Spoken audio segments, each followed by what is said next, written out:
मुख्यमंत्री योगी आदित्यनाथ पहुंचे मैनपुरी, जनता को किया संबोधित। मैनपुरी प्रदेश मुख्यमंत्री योगी आदित्यनाथ जी ने जनपद के सर्वांगीण विकास हेतु 411.49 करोड़ की 63 विकास परियोजनाओं का लोकार्पण शिलान्यास कर उपस्थित जनसमूह को संबोधित करते हुए कहा कि मुझे सांसद के रूप में कैलाशवासी माधवराव सिंधिया जी के साथ कार्य करने का अवसर मिला। उनके मन में प्रत्येक दल के नेताओं के साथ सहयोग करने का भाव देखने को मिला। 9 बार देश की संसद में सांसद चुने जाने से उनकी लोकप्रियता को जाना जा सकता है। रेलवे, नागरिक उड्डयन, शिक्षा, पर्यटन मंत्रालय सभी में मंत्री के रूप में उन्होंने कार्य किया और अपने मंत्रालय को तेजी से आगे बढ़ाने का गौरव प्राप्त किया। भारतीय रेल, जो अर्थव्यवस्था की रीढ़ की हड्डी है, को अपने कार्यकाल में नई ऊंचाइयों पर पहुंचाने का कार्य किया। रेलवे की स्पीड भारत की अर्थव्यवस्था बढ़ाने का कार्य करती है। इसी को दृष्टिगत रखकर उन्होंने सबसे तेज गति की शताब्दी ट्रेन की शुरुआत की। सकारात्मक सोच के साथ राजनीति की, सबको साथ लेकर चलने की सामर्थ उनके भीतर थी। आज उसी महापुरुष की मूर्ति का अनावरण करने का सौभाग्य प्राप्त हुआ है। उन्होंने कहा कि मूर्ति स्थल को भव्यता के रूप में विकसित किया जाएगा।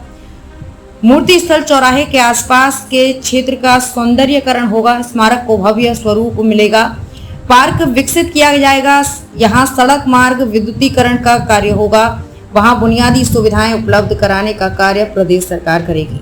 मुख्यमंत्री ने अपने संबोधन में कहा कि अफगानी आक्रांताओं को भगाने, उनकी क्रूरता से लोगों को बचाने के लिए सिंधिया परिवार ने प्रदेश का भरपूर सहयोग दिया है। ग्वालियर घराने की राजमाता विजयराजे सिंधिया का जन्म उत्तर प्रदेश में हुआ।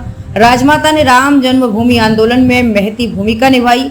आंदोलन को आगे बढ़ाने में ग्वालियर राजघराने ने भरपूर सहयोग किया। आज अयोध्या में भव्य राम मंदिर का निर्माण प्रगति पर है। उन्होंने कहा कि पंच प्रण में विरासत का सम्मान करने की बात कही गई थी। भव्य राम मंदिर का निर्माण उसी प्रण का हिस्सा है। जल्द ही रामलला अपने मंदिर में विराजमान होंगे। उस समय हर भारतीय प्रफुल्लित होगा। उन्होंने कहा कि औद्योगिकीकरण के साथ स्थानीय स्तर पर रोजगार का सृजन हो, युवाओं में स्किल डेवलपमेंट विकसित कर उन्हें हर क्षेत्र में रोजगार के अवसर प्राप्त हो। इस दिशा में सरकार तत्परता से कार्य कर रही है। प्रदेश सरकार अपराध, अपराधियों, भ्रष्टाचार, भ्रष्टाचारियों के प्रति जीरो टॉलरेंस का कार्य कर रही है। माननीय मुख्यमंत्री ने कहा कि आज प्रदेश देश के ग्रोथ इंजन के रूप में उभरा है। प्रदेश में एयर कनेक्टिविटी बढ़ी है। प्रदेश में हाईवे, एक्सप्रेस हाईवे, सड़कों का जाल बिछा है। विद्युत आपूर्ति में भी काफी सुधार हुआ है। प्रत्येक गरीब पात्र व्यक्ति को शासन की योजनाओं का लाभ बिना किसी भेदभाव और सुगमता से मिला है। आज संचालित जन कल्याणकारी योजनाओं का लाभ पाकर समाज के अंतिम पायदान के व्यक्ति के चेहरे पर मुस्कान है। प्रदेश में कानून व्यवस्था का राज है। उन्होंने कहा कि विगत 6 वर्षों में देश के यशस्वी प्रधानमंत्री के मार्ग निर्देशन नेतृत्व में प्रदेश में 54 लाख गरीब पात्रों को प्रधानमंत्री आवास योजना शहरी ग्रामीण में लाभान्वित कराया गया है।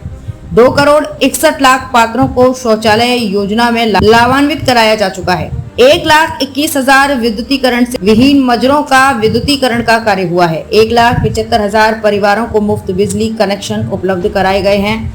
1 करोड़ पात्र लाभार्थियों को निराश्रित पेंशन कट, महिला पेंशन, वृद्धावस्था पेंशन, दिव्यांगजन पेंशन योजना में ₹12,000 सालाना उपलब्ध कराया जा रहा है। उन्होंने कहा कि उत्तर प्रदेश के सभी 75 जनपद विकास की दौड़ में आगे बढ़ रहे हैं। भारत को दुनिया की सबसे बड़ी अर्थव्यवस्था बनाने में उत्तर प्रदेश ग्रोथ इंजन के रूप में अपनी भागीदारी सुनिश्चित कर रहा है। केंद्रीय नगर विमानन एवं इस्पात मंत्री ज्योतिरादित्य एम सिंधिया ने जनसभा को संबोधित करते हुए कहा कि जनपद मैनपुरी से सिंधिया परिवार का लगभग 250 वर्ष पुराना रिश्ता है। जब इतिहास के कालखंड में भारत माता की धरती पर विदेशी ताकतें पैर पसार रही थीं, उस समय दत्ताजी महाराज सिंधिया ने पूरे क्षेत्र में एकता, अखंडता को बनाए रखने के लिए रोहिला अफगानियों को खदेड़ने का काम किया। राजमाता ने राम जन्मभूमि आंदोलन में महती भूमिका अदा की।